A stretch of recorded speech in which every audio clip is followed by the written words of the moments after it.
Let me start by saying we should stop calling Ruto president. Part of the struggle is the use of language. If we don't revolutionize our language, demystify and delegitimize oppressors, we are giving them power over us. It has to start with how we think and how we use language. Ruto lost legitimacy by the manner in which he has handled the protests. Not only did he hire goons, people who were not even police officers, and gave them guns to target protesters who are unarmed and peaceful and cause havoc in the country in all areas of Kenya. He then has gone on national TV many times and referred to them as criminals, the victims as criminals. So yesterday, what you saw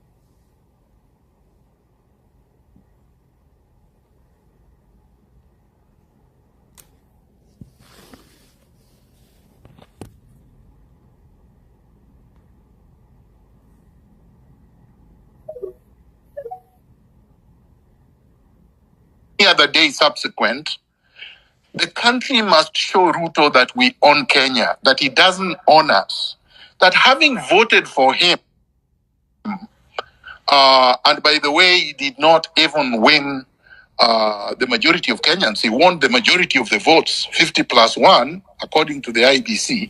That does not give you ownership over a people. The fact that you supported me does not give me power over you forever.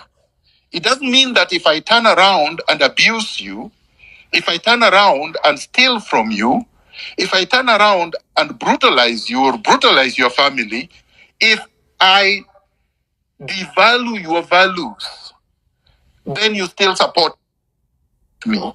No, there is no such thing. In a democracy, we must earn support every single day.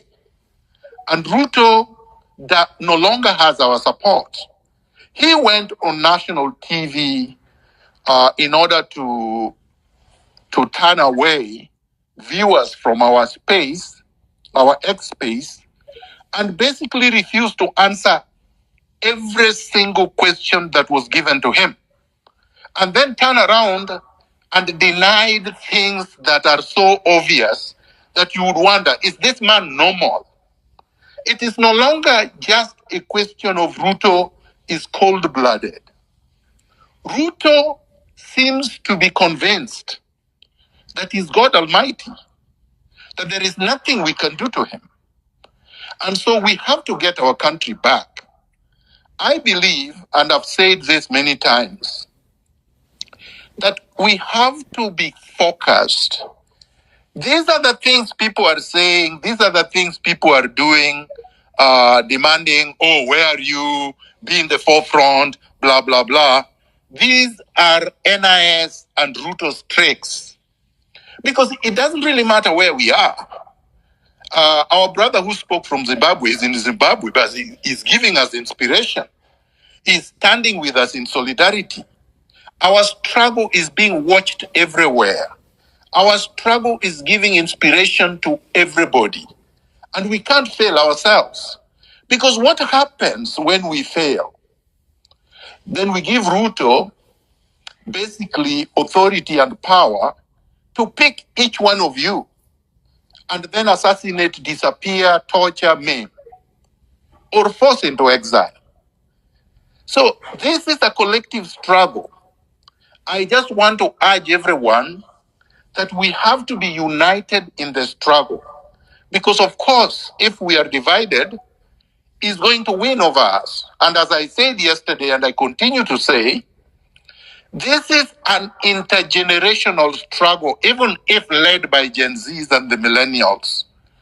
The issues we are dealing with, the issues of impunity, the issues of corruption, the issues of abuse of power, the issues of strangulation of all institutions of governance, these are not issues that affect one generation. So the moment we allow the message that everybody else should keep quiet, that only Gen Z should speak, that the only people that are feeling the pinch is a generation called Gen Zs, we are losing it. Because even Generation Alpha, the boy who was killed in Rongai, is not a Gen Z. The other boy that was shot 8 times, it's not a Gen Z. And some of them were not even in the demonstration. You will be victimized whether you are there or not. A tyrannical state does not distinguish between generations. And we learned this when we were growing up. Some of us have been in this struggle since we were teenagers too, like myself. So and we never stopped struggling, regardless of the contradictions in the struggle. So that's all I want to say for now. Thank you. Thank you so much, Daktari, for that. And I see many people are joining the conversation. Thank you so much. And make 1 million strong tomorrow, and for securing our future or secure the country. That's the way to go. Kumbukeni. 10 million, my brother. 10 million. Thank you so much. Thank you so much, Daktari. Kumbukeni, go ahead. Thank you, Dr. Miguna, honoring all who have lost their lives. I just want to emphasize on that point that you made, and it's a great point. I have been insisting, speaking on this need to ensure we don't go along with colonial language. Colonial language is very good at keeping us in boxes so that it can best control us. So they decide they're going to call us Gen Z so that they can best control us and control the narrative. We must refuse that. I agree with you. And this is a problem of Kenyans. I know my mother is suffering. When I was in Kenya, I was suffering to put food on the table. My brothers are suffering. My sisters are suffering. The children are suffering. So this is not just a Gen Z issue. The Gen Z, and even when you look at the protests, it wasn't just Gen Z on the streets. So this is something, being someone who's been in the West and seen and worked actually in their governments and seen how they operate, this is something they're very good on and very big on. They make sure they control the narrative, and we must make sure that we don't allow them to do so. Asante. Thank you. Maybe Hillary Kidogo. Maybe just to echo on the words of Daktari. Daktari, first of all, thank you so much for your contribution. The beauty with you is that you are eloquent enough, even if you putting us into dangerous spaces, we think like we are going into safe places. So your eloquence is something that we are admiring, and it is giving us energy. So easy, we need all the energy that we can get, because the person that we are dealing with, remember, he's most important. And I want to emphasize on this. Remember, the people that voted for this president were brick and mortar. Parliament mmechoma kwa ofisi ya Sakaja, dimple zake zitakaa wapi? CJ ana ofisi. Kumbukeni, this man was voted in by brick and mortar. So tomorrow he will be dealing with robots. So we need all the energy that we can get. Daktari, thank you. Kesho tunatokea. All of us will be there in numbers. 10 million strong. 10 million. Our strength is on the numbers. Our strength is on the disorganization. That is the biggest organization in Africa. Thank you for the brothers that are supporting us from diaspora, from other parts of the continent. Thank you so much. And everyone, please keep the hashtag going. Keep it alive. Like if you can, let's follow each other. Pale pia kwa nini. And there's a post I've put for Latif. Please retweet, like it, so that even when such kind of people get an opportunity to speak to Kenyans, they feel that we are behind them. Ruto should be feeling alone. We need to seclude this person. We need to put him in a corner and put him there forever and ever as Iwai Toka. We are tired. We are tired, man. So next speaker. Thank you. Brief, go ahead. Maja, see you. Everybody, yep. We have a lot of requests, guys. Go ahead, brief. Asante sana. Yes, I want to reiterate that point about us creating and sticking to our own narratives, using our own language. We are Africans, we are Kenyans. Let's continue to perpetuate our narratives. Let's go back to our roots in search of everything, including the solutions. Daktari, I love the fact that you point out correctly, very accurately, that this is not a new fight. We have been fighting this fight because in reality, our economy, our systems of government have never worked for us. They've never worked for us Kenyans. We were bequeathed colonial systems that were meant to work for the colonizer. And the only thing that the colonizer did is turn it over to the African elites, Mzungus in black skin, to be the guardians of the spoils of colonialism. I'll just go real quick into Machiavelli's four-point blueprint of how you demoralize and conquer and colonize a people. It's a very thin book, by the way, The Prince by Machiavelli. It's a very thin book. Everybody in here should read it because it shows you who we are dealing with in the form of ruto. So in the blueprint, it has 4 stages. The first one is you go in with your armies and administrators, and you demoralize the population by violence and aggression. The second stage is you create an elite class. You show them that if they are brutal, if they speak English like you or whatever language like you, and they behave like you, they too can get a taste of the privilege. The third one is 1960s, 1956 Ghana, 1963 Kenya, where you hand over political control to the elite class. And the 4th stage is the most lucrative because after they withdraw their security forces and their administrators, now all they do is collect on the spoils of colonialism using the elite class that they put in place. And that's what we have. We have an elite class that are the custodians, the guardians of colonialism. So Ruto just happens to be the very unfortunate one who is sitting being the custodian. He had a choice. He had a choice not to be the custodian, and we are giving him that choice today.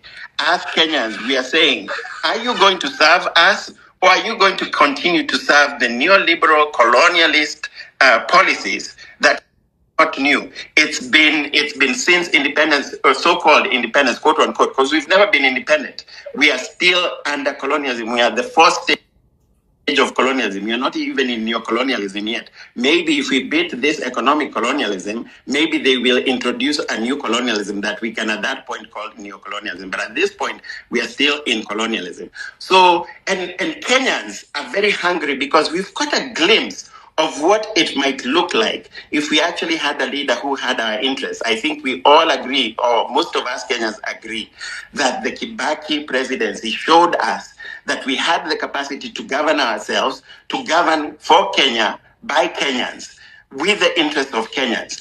The fact that within one term, and you can correct me if I'm wrong, within the first term, Kenya was living within our means, living off the proceeds of our taxation, and we were getting services for the taxation. By the way, we must resist Western narratives that try to paint this as purely, quite simply, they reduce it to an anti-tax movement. We are not an anti-tax movement. What we are is an anti-imperialist, anti-neoliberal movement. We are protesting against regressive taxation. What we want is economic ladder are not being overly burdened. They are not being overburdened with the burden of taxation.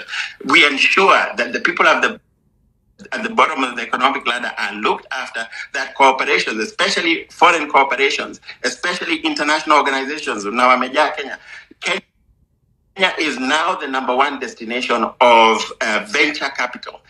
And every single venture capitalist firm in Kenya is run by Wazungus, by foreigners, by Americans. They are coming, they are getting the funds. These funds look like they are coming to Kenyans. These same venture capitalists, they are coming, they are stealing the idea of Kenyans. Then they are turning around and bankrupting those companies, cashing out going to buy properties in Kileleshwa, in Mombasa, in Diani, in Zanzibar. So raising the prices of our homes at the same of our properties at the same time as they are stealing from us, they are stealing our ideas. And by the way, they are stealing our ideas and then killing them, because the only way you can actually cash out is if you bankrupt the company after you've already stolen and patented the ideas. So we have to connect the dots. So William Ruto had a choice to be a leader for Kenya for Kenyans. He has chosen to be a leader who is here to implement IMF policies that overburden again the poor, that protect in particular Western, European, and American corporations, but foreign corporations in general, foreigners. At the expense of Kenyans. So he needs to make a choice. He needs to be, and Kenyans are giving all of our leadership this choice. You need to be more afraid of us, and you need to show us that you're more afraid of us, because you need to recognize either ni sisi tumekuweka hapo, we've put you into power, ama ni brick and mortar ambayo imekuweka hapo. If you believe it's brick and mortar, fine, continue serving brick and mortar and serving the interests of the IMF and the World Bank and of BlackRock. This is why the guy who came in preaching bottom up, the very first executive order, he couldn't even wait for legislation. The very first executive order he signed was to privatize our most highly performing parastatals. Why? To hand them over to BlackRock. BlackRock is now very proudly coming to Kenya to invest, or so-called quote-unquote invest, to steal. Let's be very accurate. So when our parastatals are privatized, kila kitu imeenda. Starting with, by the way, when we are making sure that Ruto is gone, can we also make sure, even before Ruto, that Devin Day is gone? And by the way, there's a process of removing the president, and I don't know exactly what it is. I will admit that, Daktari, you are the lawyer here, but there is one thing, there is a path that is very clear. We need to first start removing the MPs, his supporters, the ones around him, because we can recall our members of parliament. And I can't believe how easy it is. I'm sure you've all seen that video. There's a website where you go, you start the petition for you only need something apparently very small, like 50,000, I believe, signatures to recall your member of parliament. So we need to start by those, because once we have recalled enough MPs, this guy is weak. He can be impeached. Right now, he cannot be impeached because he has the majority in parliament, even though right now, wanaogopa kutembelewa. So let's start with that process, because that is within reach. Let me yield there and hear from other people. Asanteni sana. Good to see you, Maj. Good to see everybody else. Kumbukeni. Lovely to see you there. And Dr. Miguna, in this space with you. Thank you, Wanjiro, for inviting me. And I'm just so gratified that we are having this conversation.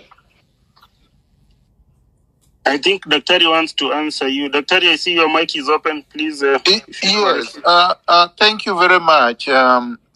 We were on this space for 3 hours yesterday, and I actually posted a summary of the main points that we discussed. And I believe the general consensus, if I'm wrong, somebody can correct me, is that we are way past what our friend, brother was saying. We are way past that. We are way past recalling the MPs. We are way past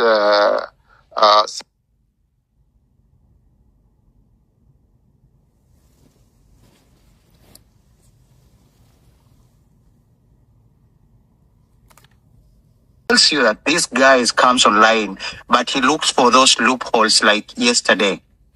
So what I would like to say is the cause is already on and we can't back. Because for us to start regrouping again, if we stop this, it will be very difficult. But one issue I have personally is this.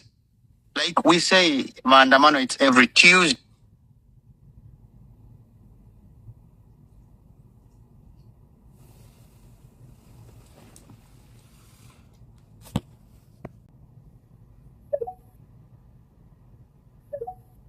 we know very clearly that the ratio of a policeman to the citizens, it's 1 to maybe 300.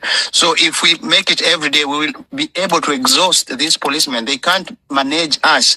And then if we come, like we're saying, make it 10 million strong, we will exhaust all these departments of police and the military. So that's just my opinion. I wish that most people would come out, and I wish we can increase the days, not to give them time to re-strategize and plan. And I would like to ask Daktari, now since we know clearly right now that he's playing games with us when he say he doesn't sign, but I have understood from what I've heard, I'm not pretty sure, that if the bill stays along within 14 to 21 days, automatically it becomes a law. So which means we are fighting, but the thing is still cooking. So what's the best way we can do to make sure that we don't lose this, Daktari? Thank you.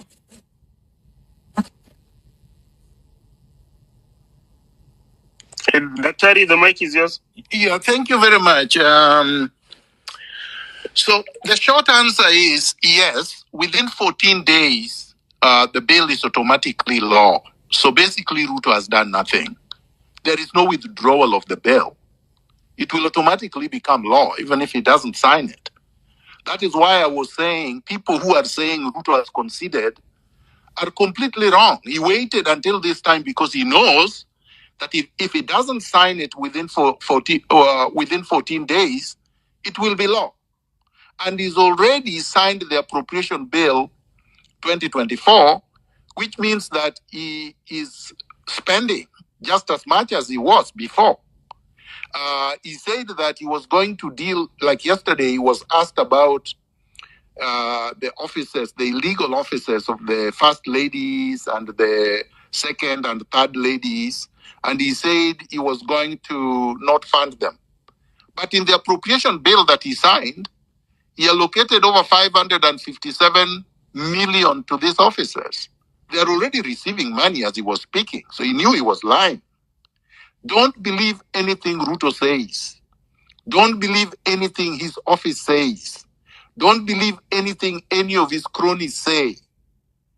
Throughout history is to occupy all spaces. Make sure they can't move. Make sure they can't execute. Make sure they can't do anything. So that even if they took the money, they cannot spend it.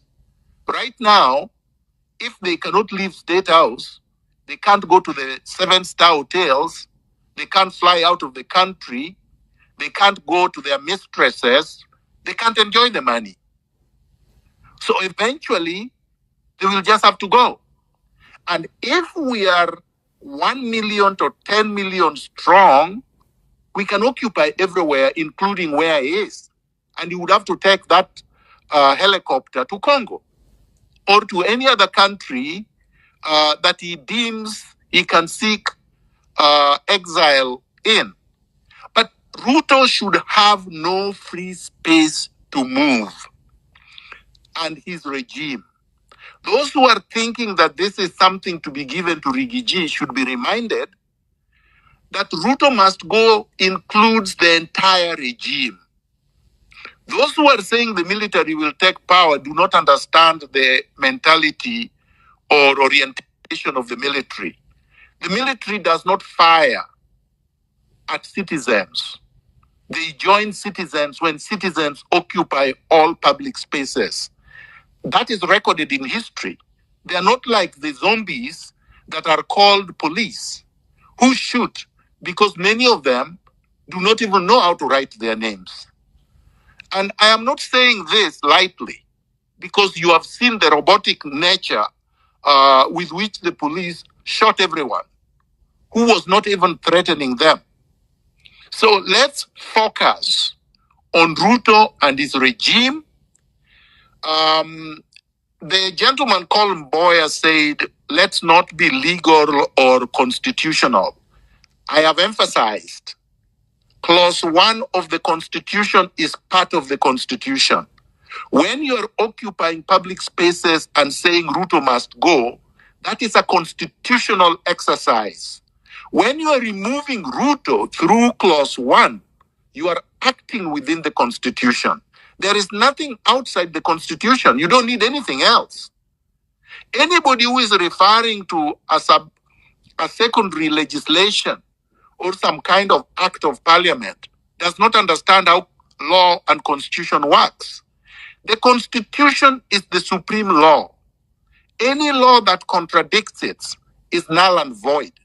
So any law that purports to claw back on our sovereignty is deemed null and void. Thank you. Thank you, Daktari. Thank you, Daktari, for those sentiments. I think now we are clear. Everyone has understood the mission. We only have one assignment tomorrow is to occupy. Carry your bottle of water, carry your flowers for commemoration of the heroes that we've lost. Be in public spaces, occupy. Let's all be on the streets. We'll march on peacefully. And until Ruto must go is achieved. So the next speaker, please. Can I just ask a quick follow-up question, Kinsman? Kumbukeni, you are. I've seen you. I've seen you, but I think you have a network problem. Yeah? My friend, there is a lady who wants to ask a follow-up question. Maybe if you don't mind, you could allow her to ask. Yes. What's her name, please, Daktari? It's Nduku Kumbukeni.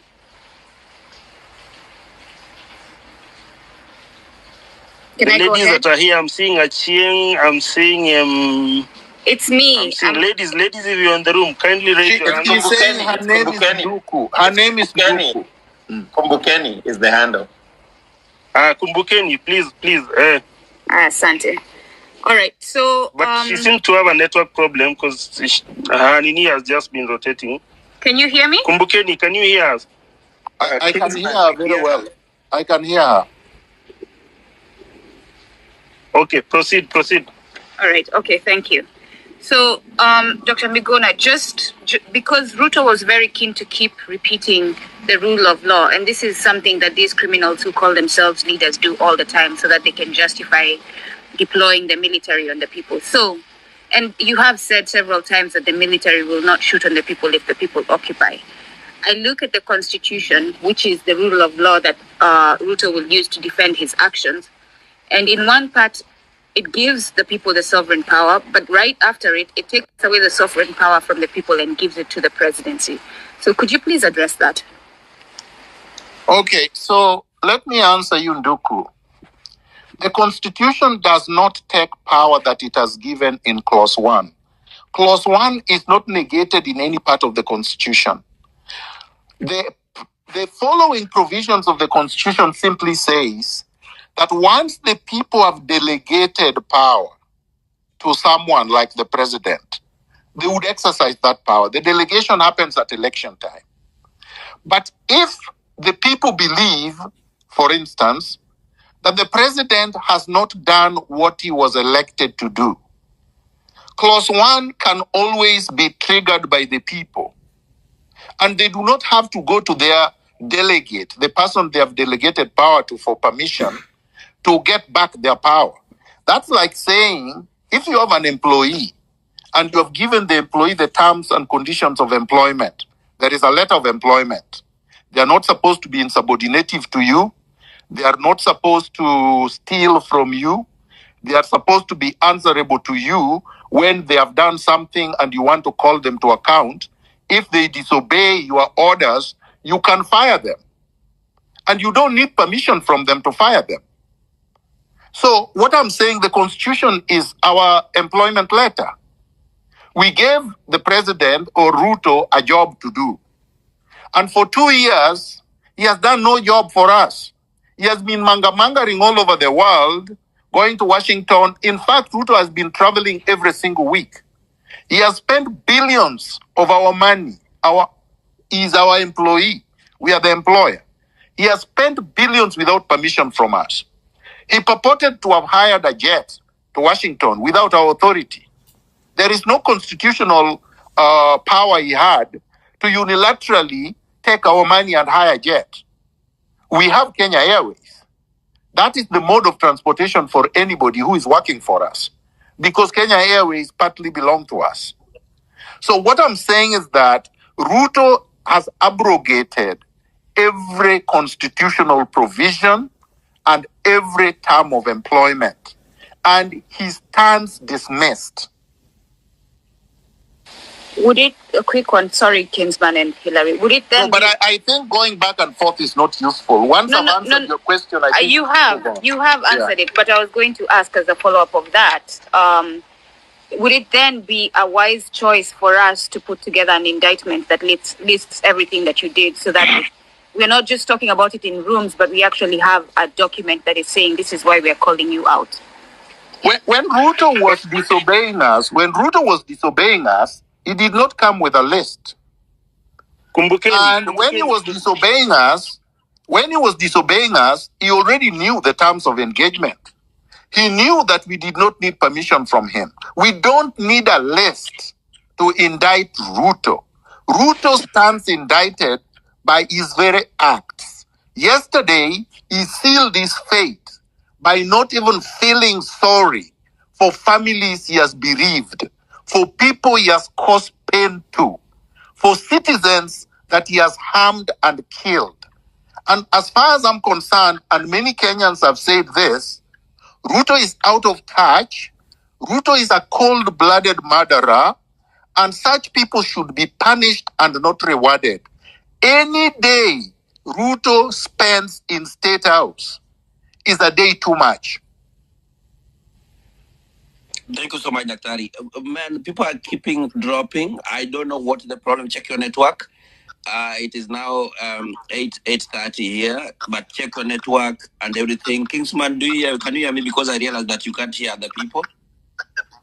Yes, I can hear you clearly. I think there was a network problem, but I'm back. Yeah, all the calls are dropping. I don't know why, but guys, let us check your network well.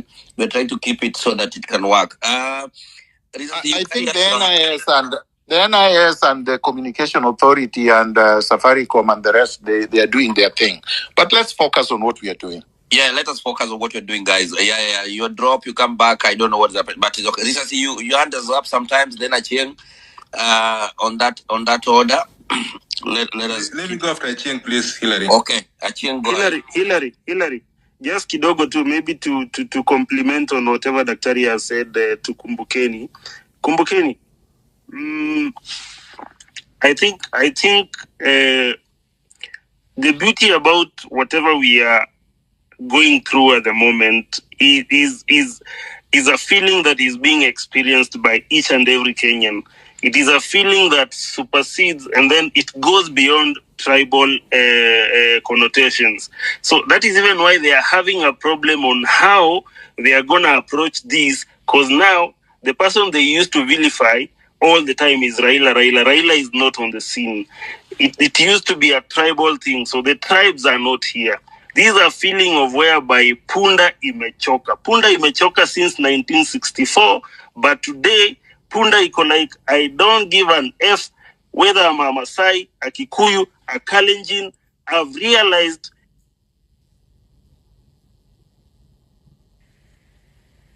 the country against bad governance. He has been able to unite us against tribal affiliations. So, and he has also been able to unite us against him and his KK regime and his Akina this guy, Akina Sudi, splashing out money, opulence and all that. So already, as Daktari has said, the scorecard is out there.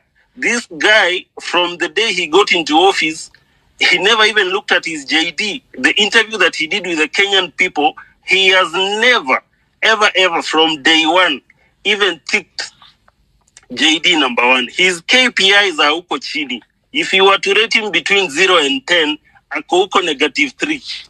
So there is, you see, and then there is, unajua kuna ule mtu unaambiwa utetee, unasema hata mimi simjui. This guy is at a position where it is so difficult for him to come and convince the Kenyan people that there is anything else he can do. Especially the fact that he was not remorseful yesterday. I think that was the nail on the coffin.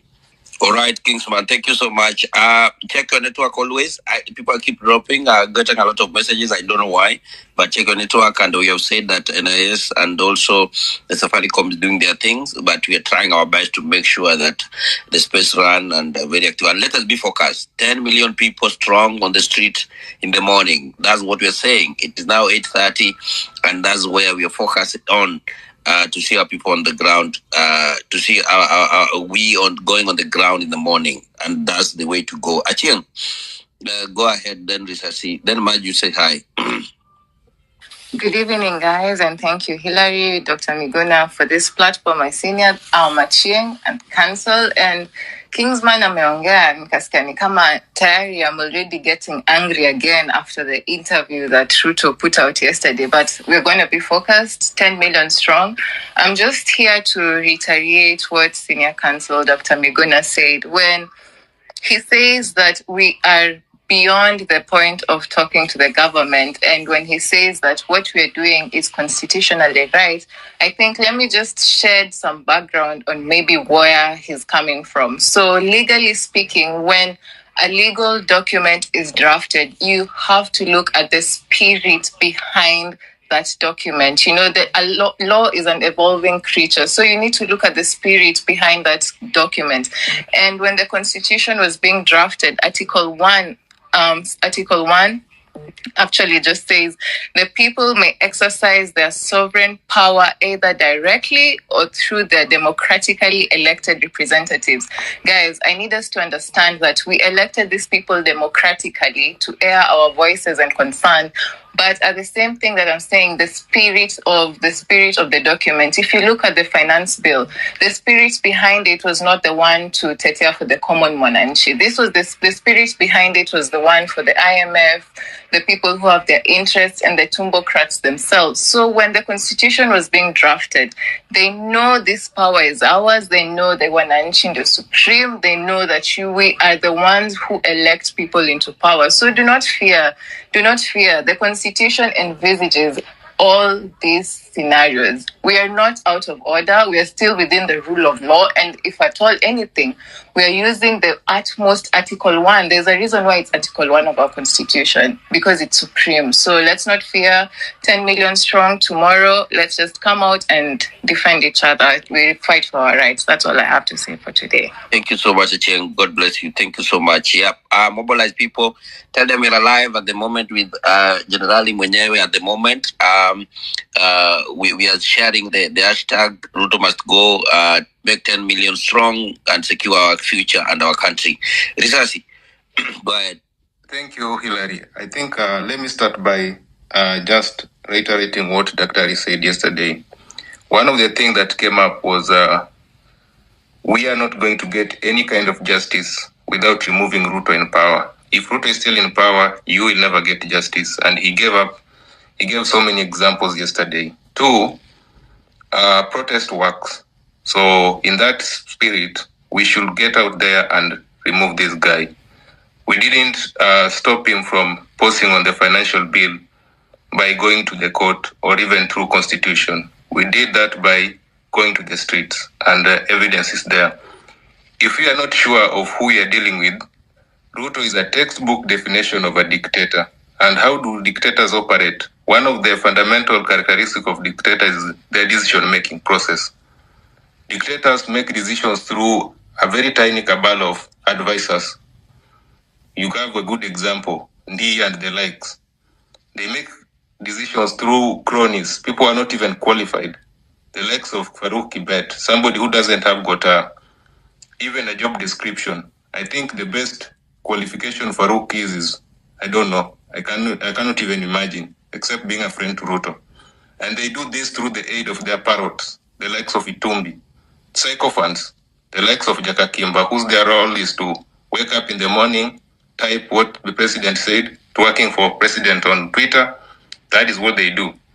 Secondly, look at how he's trying to consolidate support. He has done this through churches previously, and I think people have realized that. So he has nowhere to run to churches. That is why when he hears people occupying churches, he gets agitated. He's doing this through trade unions. Look at the likes of Atuoli. Those are the people who are supporting him.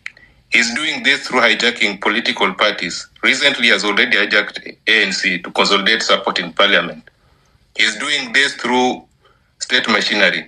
Recently, there was proposals to increase salary for police, and these are just aimed to consolidate his base. So, guys, we are dealing with the despot here. It's just a matter of time before we have somebody like Mugabe in the making. Other thing that is very, very much determined is control of key institutions. These are the army, the police, the civil service, state media, parliament. For now, he has control of parliament. There's nothing else you can do in parliament. Judiciary, the less we speak about it, the better. You know what happened, including swearing of judges is being done in State House, and this is the third arm of government. He's doing this through licenses, censorship. Recently, I saw KTN complaining that they were about to shut off their frequencies. This is a classic dictator we are dealing with here, guys. There's no difference between Ruto and Gaddafi or Ruto and Saddam Hussein. It's just like that Saddam Hussein who wears a counter suit. But otherwise, huyu ni Saddam. Hakuna tofauti. He's doing this through abductions. How many people were abducted in the course of last week? Arrest, dismissals, and now people are dying. There are murders. There are murders, disappearances happening all over. So if we remain with this guy in power, trust me, itakuwa worse than even before we went for this demonstration. So with that, please, let's not lose focus. The guy has to go, and the easiest way, suspend your constitution. Laws are made for men, not men made for laws. Kama ni mbaya, we can suspend the constitution. It doesn't have to be every time that, sijui tutamtoa na katiba. Ruto si mtu wa kutoa na katiba. Nyinyi mlimuona jana na kama mtu wa kutolewa na katiba. He's not going anywhere. So if we don't remove him, then he will be stuck with us. Hiyo ndio contribution yangu, Hilary. Thanks. Ubarikiwa sana Risasi. Asante sana. That's the spirit that we're going with. Thank you so much, guys. Keep networking together as usual. And we said that look at your right, your left. And we want to make this conversation go on. And now we want to know also your security. And Dr. said something yesterday that if you don't have spirit of revolution, don't go outside. If you fear death, then sleep. And when you don't fear, when you know that you are fighting for your country and you're going there, then you have to be very, very vigilant all the time. Let me close your mic. Levi. Hatufanyi kazi hapo. Levi hatufanyi kazi hapa hivyo. Funga hiyo mic yako. Asante. Mike, Maj, can you say hi? How are you? Hi, can you hear me? Yes, I can hear you. Thank you. Yes, you can hear you, Maj. Thank you, and thanks everyone. To those who are going to demonstrate tomorrow, kindly ensure you demonstrate peacefully so that it is a peaceful demonstration. Of course, you know that things can turn out differently, but be on the record to be the one demonstrating peacefully. And I received a lot of information, inboxes of people who were asking me that they wanted to speak and they were from the ground. I'm here now. Keep those requests. I'm going to add you. And so that at least also your voice is heard. I really received many inbox messages. I just want to say that I'll be here just queuing in and ensuring that as many people as possible, especially from the ground, also get to speak. And welcome again, and thanks, Dr. for coming on board again. Back to you, Hilary. Well, thank you so much. Brief. Go ahead. No, Hilary, maybe before brief, guys, I've posted the article 1 of our constitution as Dr. was taking us through it. So if you see it on the message side, please retweet, like it so that it can reach out to as many people as possible. We need to get informed. We need this is the new kind of maandamano. And it feels good. You can even go tomorrow to the maandamano with your suit, umedunga, uko msafi, umepiga marashi, unanukia. Anti hata ule mwenye ambeba fimbo anashangaa sasa nimpige tiaga ama tu ni mheshimu. Yani the most beautiful demonstration ever in the whole world. Ruto is about to find out. Yani atakuwa hata askari watawaambia hapana, hao si wa kupigwa, weenda tu kanyaga kubwa. So tomorrow we are peaceful, tunajibamba. Kama uko na speaker, beba, tokea kwa street, enjoy your music, enjoy your drink, kunywa maji. he must go, man. Lazima aende tu. Yani lazima tu. I don't know if you're feeling the energy that this guy has to go. And we are so informed. Hakuna fala hapa. Some of us are not even interested with holding any public office for the rest of our lives. We just want a better Kenya. We do not want a country of chieftains. Sijui, it's like that person who always wants to call you out for a drink and then he and buy. He's buying every time. But when you ask him, bro, what do you do for a living? He doesn't tell you.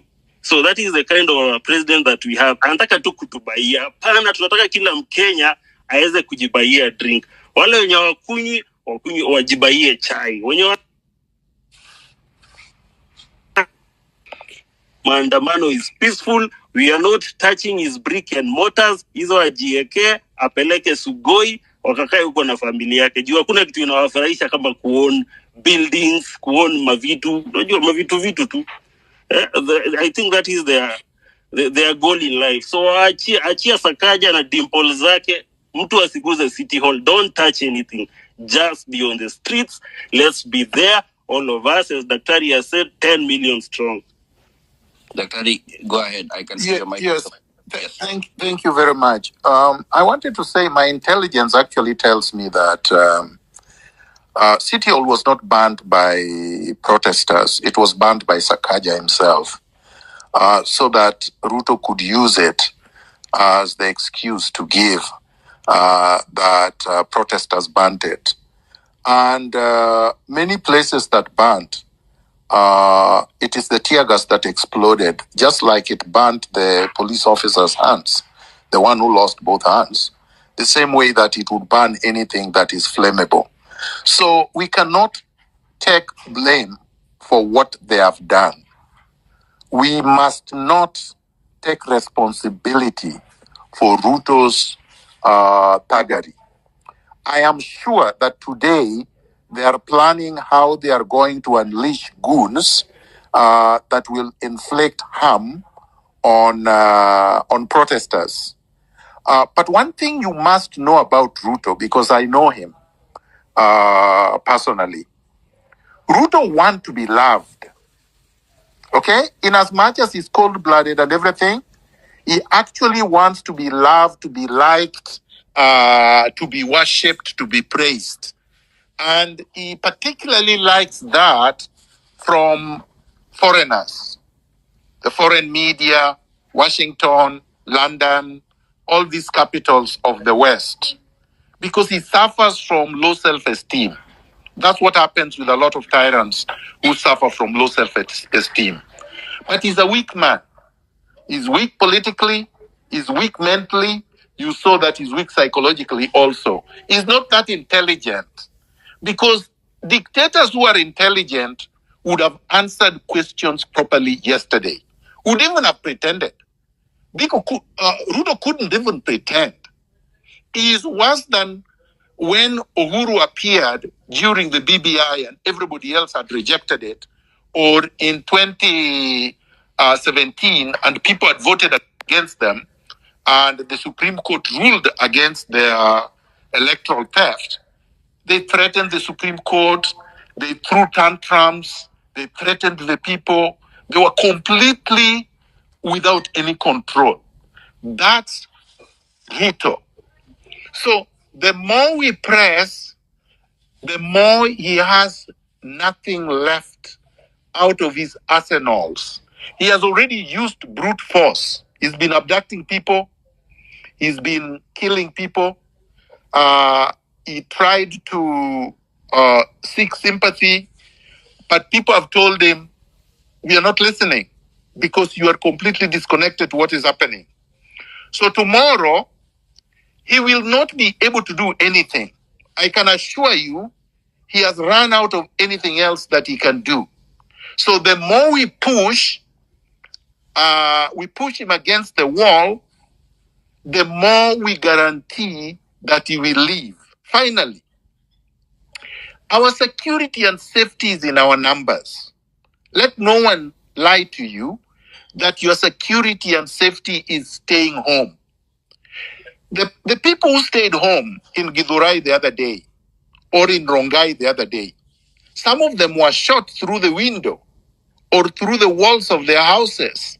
Some of them died just walking on the road.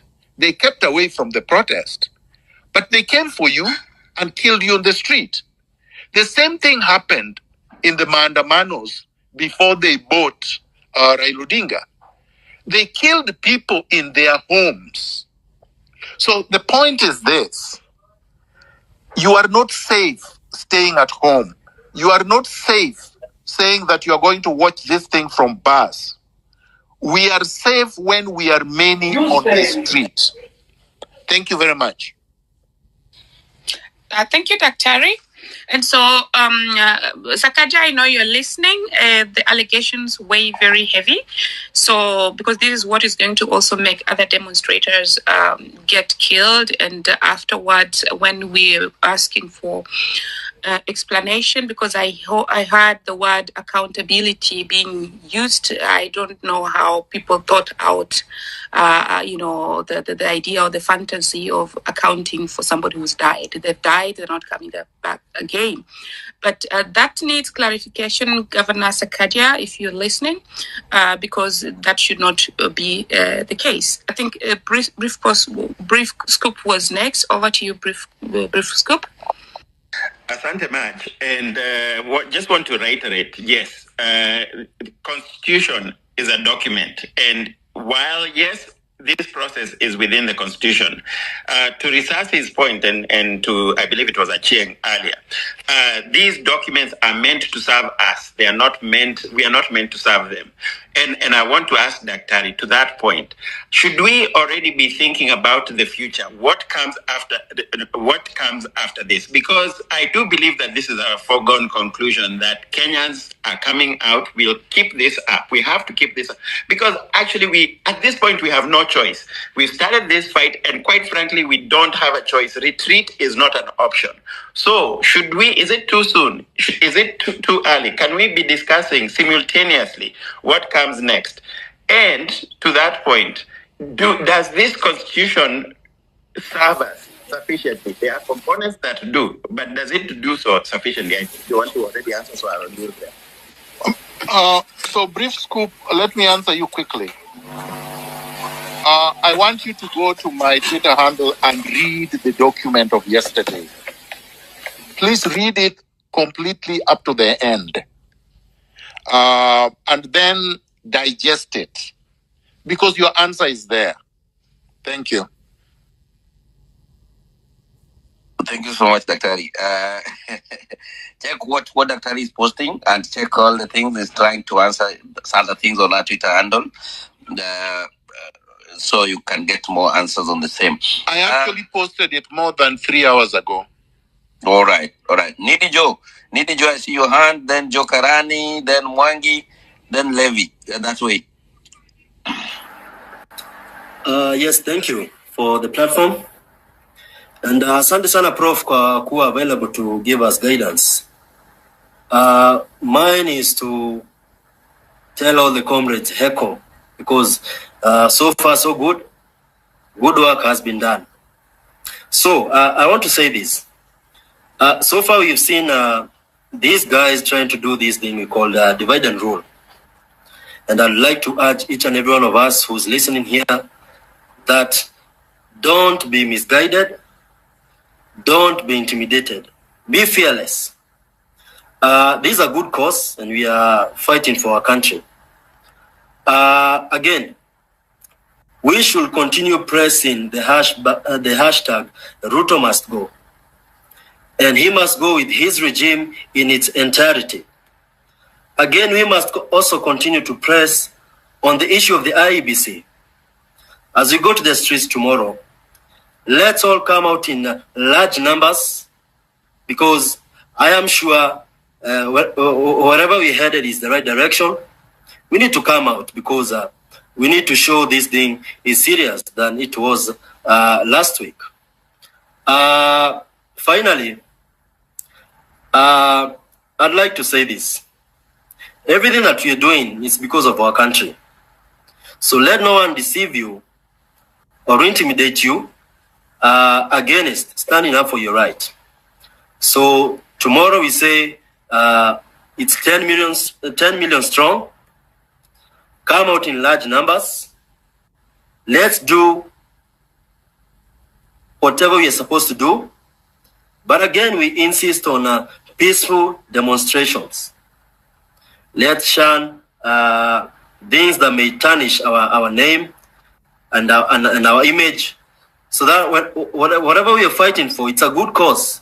And at the end of the day, when we approach it in a peaceful manner, tactically and strategically, we shall be able to conquer. So we are together in this, 10 million strong tomorrow. Let's meet. Thank you. I think as because there are so many requests, there are so many requests that are coming in.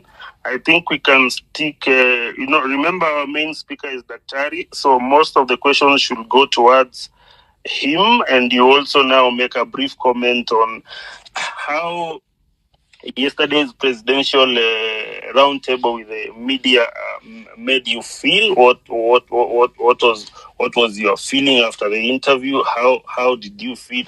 Were you like empathetic to him? Were you like you can give him a second chance?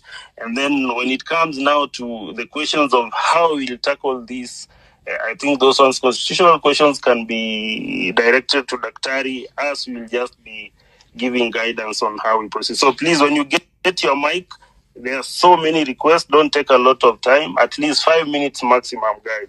So after 5 minutes, we'll be ringing the bell on you. Actually, Kingsman, we can reduce to even 3. 5 minutes we will not manage, like you said. Three, yeah. I think 3. Thank you. Back to you, Kingsman. So, I've seen no one. Levi was to come. Levi, Joe, Mwangi, then Yaradwen.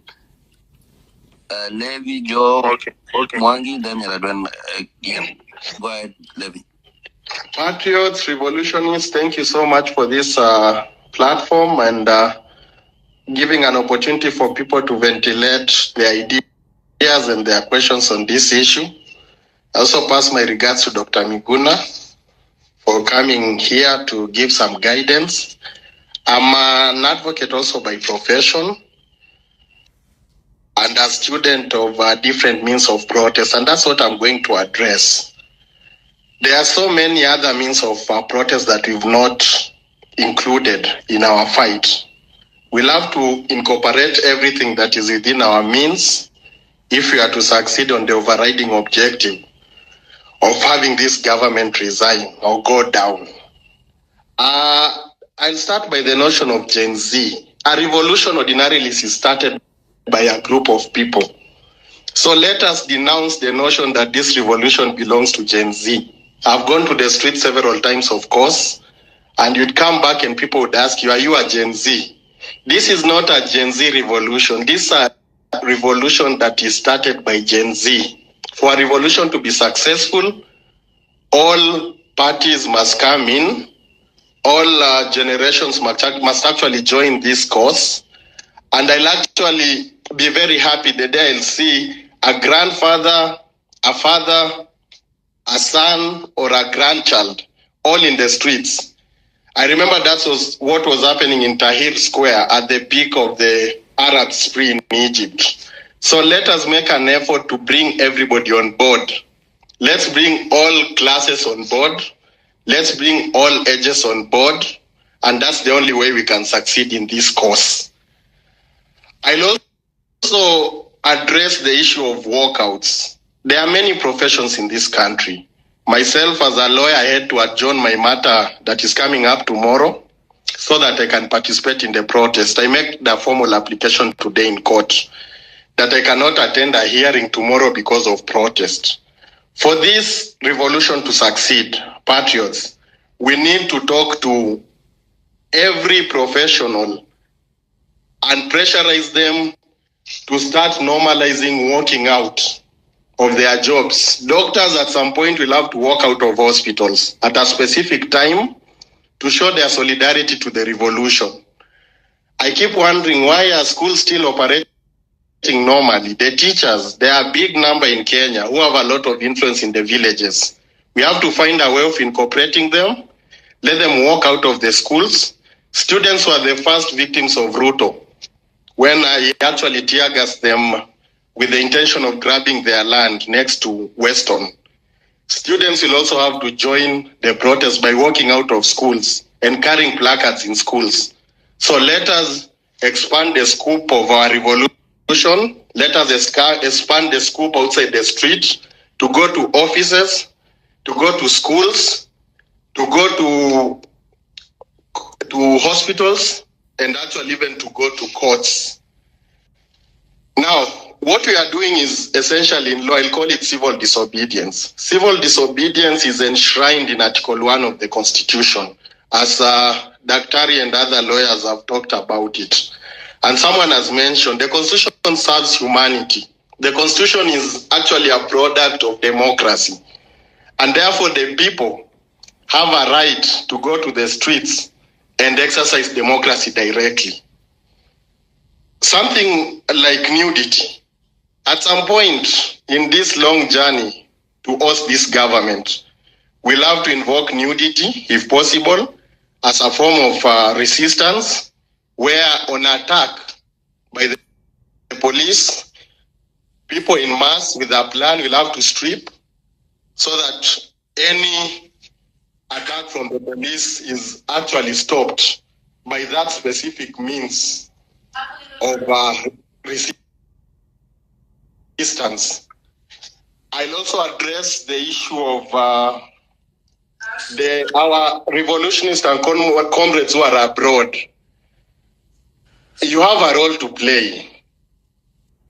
Ensure that you mobilize Kenyans in cities across the world. As the Daktari has noted with a lot of precision, that should not be allowed. In foreign capitals in the world, it has started and it should continue.